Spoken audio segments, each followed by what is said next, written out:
I'm Gary Newsome, Coach G. I'm excited to be here. I'm blessed. I'm honored to be here. All of you out there, I invite you in. This is a journey for me. So 2023 really is the ending of some really bad things, but the start of some really powerful things. So I just kind of want to go back to the beginning. And I know we're talking about love, but I want to talk about the reconciliation of love, and trusting the process. So I would say the originator, the creator of love, for me, everybody can believe their way. I have no judgment for me, but my belief is it's the God of the Bible. Love originates with him. So when I think of that, I think about Gary Newsome, Coach G, wrapped in this ball of love that God created. And then he introduced me into the world through my parents, Willie and Pearl Newsome. And there I became the love of their eyes. But love became tainted.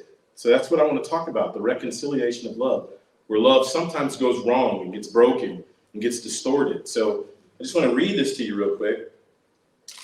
Our brains were wired for connection and love, but trauma rewires them for protection. You wonder why? That's why healthy relationships are difficult for wounded people. Think about that for a second. Our brains are wired for connection and love. That's God ordained. God created us to love. We're hardwired to love. Every sense, every emotion, every thought, every muscle, all the way down to a cellular level is designed to love or connect. But trauma, pain, hurt, whatever you want to call it, happens. Then we're changed. That's why healthy relationships or situations or thoughts, whatever words you want to place there, are difficult for wounded people. So I want to talk about that. So 2023 for me is the journey of a warrior by any means necessary. And I say that boldly with power and great expectation because I live my life boldly now. I live my life intentionally now. I live my life with love. I understand what the meaning of that is. But before I get into that, as she said, this episode tonight is talking about love. Love in the form of reconciliation and trusting the process. So to explain, I got to tell you some stories, or really one story. And I want to tell you about my father. For those that you know me, any of you that would know me, know when I talk about love and father or my father, those two words don't go together. And I know some of you are saying, oh, we're supposed to be talking about love tonight. But just follow me and trust the journey, trust the process.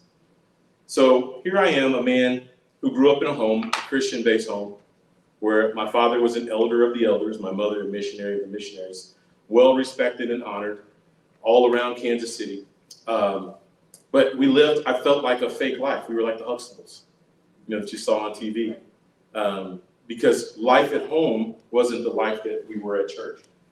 And wasn't that it was absent of love, but my father in the relationship that I had, at that time, I thought was absent of love. I didn't see it. I didn't feel it. My greatest hurts, my greatest pains of my entire life came at the hands of my father. Yeah, this mighty man of God, I would go to church every Wednesday, every Friday, every Sunday morning, Sunday night, and my friends would boast about how great my dad was. Man, your dad is this, and your dad is that, and your dad is all these different things. And I would just look at them like, well, you can have him. You can have him. That was my example of love that had gone wrong. And really my thought of how love had gone wrong. But as I tell you the story, you'll see how I had misinterpreted love. I had misunderstood love. So fast forward, my dad is now in his last years. He gets sick. He has diabetes. He goes blind. Series of things happen. He has kidney failure. He has 2 transplants. So he invites me to his home to help take care of him. He's in need of my aid and services. My sister had been there. My brother was there. And I'm like, why do you need me? Why would I come? Thinking about love, the experience that I had with you, love did not define that experience. So I'm just like, why would I do that? But I ended up doing it out of love. So because of that love, I gained a new perspective. One of the things that I said to myself before I went, I had a short prayer that was confirmed a couple other times by a couple other people. And I just said, Lord, you have to change my heart. And when I talked about my heart, I talked about my love walk. So in order for me to do this, in order for this situation to be successful, I had to change how I loved my father. And my father had to change how he loved his son. And then I had to put trust in a loving father, the ultimate love, and trust that he would work it all out. And that's exactly what he did. I spent the next 2 years falling in love with my father. Every single day. It got to a point where he got really sick. He spent 63 days straight, research hospital. Did you hear what I said? 63 days straight. No break. 63 days straight. And who was at his bedside? His son. Me. 63 days. My father in that 63 days showed me the reconciliation of love. He was literally the arm of God of love. For 63 days, he would heavily medicated and out most of the time, but he would become lucid and come back and say, son, come on my bedside. And I'd come and sit next to him, and he'd whisper things in my ear, or I'd pray with him, or we'd have conversations. Those conversations were this. You remember when I did this to you? You remember when I said that to you? You remember when you thought you were crazy for believing that or this? And I don't want to go specific into those situations, but he knew exactly what needed to be said in a spirit of love to reaffirm the son that he had broken. And in that moment, I realized in that 63 days that it was love the whole time. When I thought about what my father had gone through and the love that he desired of his father, who was my beloved Pawpaw, the love that my Pawpaw gave to me, my father had to watch years and years of that. And he was jealous of that. He desired that. He loved and respected and honored his father. And all he wanted was the love of his father that his father gave to his son, me. So it was almost like he hated me. And he hated me I could understand that now. So the feelings that he had, he wanted to make sure I didn't experience those feelings. But broken people, hurting people, hurt people. His intentions of love were just done the wrong way. His intentions, though, his motives, were solely based out of the power of love. He just expressed it the wrong way. He was hard on me. He was unfair with me. He was like a tyrant with me. I could never say anything right. I could never do anything right. He never told me he loved me. He never told me he was proud of me. But in those 63 days,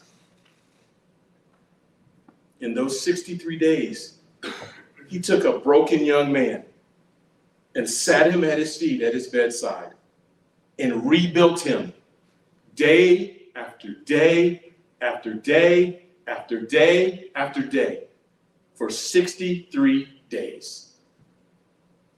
I believe my father had the foresight to know that the last 3 years that I just experienced, because that was the start of my experience, losing him.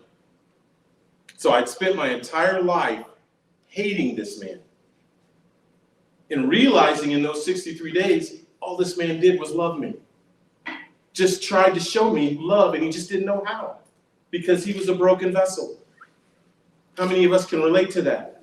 Some of you are me in the story that just are looking for the love of the father, love of the mother, love of the friend, love of the wife or the husband, whatever your situation is.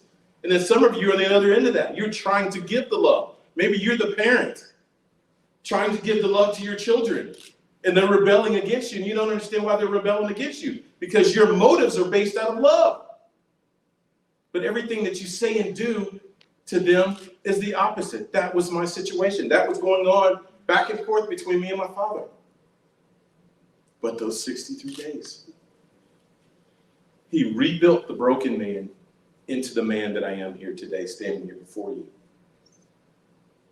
And I believe, as I said, I believe he had the foresight to know that I was going to experience the last 3 years that I experienced. So I just pondered literally last night, as I thought about what I was going to say today, where would I have been without the love of my Father? How would I have managed the last 3 years of my life without the experience built into me by the love of my Father? Everybody's like Gary always talks about he loves his mama. She's my heart, my first love. And I hardly ever talk about Dad. But I stand here today strong and mighty, a warrior of God, a Newsome, because of my Father. Not just because of my Father, but because of my Father's love. So I implore you guys today, consider love. It comes in many shapes and forms. Look at the heart. Look at the motive. See, if I'd have taken a step back and gotten to really know my Father and understand his pain, because that's what ended up happening. I took the time to listen to him, the hurting man who was hurting the man. And once I understood his pain, I could forgive him for his pain. I could understand and give grace and mercy for his pain.